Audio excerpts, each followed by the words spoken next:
मानवत आणि पात्रेकरांच्या खिशावर आता मोठा डल्ला बसणार का? राष्ट्रीय महामार्ग क्रमांक 61 रत्नापूर येथे अचानक टोल नाका सुरू करण्याच्या हालचालींना वेग झाला आहे. तसेच CCTV बसवले आहेत आणि इमारती रंगवले जात आहेत. रस्ता पूर्ण होऊन अनेक वर्षांचा कालावधी सुद्धा झालेला आहे. याविषयी धक्कादायक रिपोर्ट पाहण्यासाठी पाहत राहा बाजार. रत्नापूर येथे मागील काही दिवसांपासून अचानक हालचाली वाढली आहे.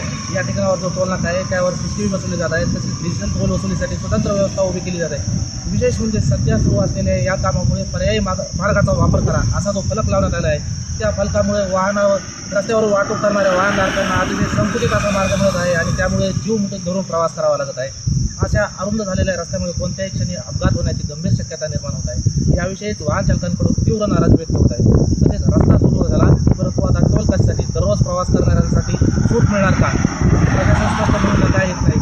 आधीच पेट्रोल, डिझेल आणि वाहन खर्च इत्यादी सर्व महागाईचे आहे. यामुळे सध्या नागरिक नाराज आहेत. जागर भाषेतून कपिल शिंदे.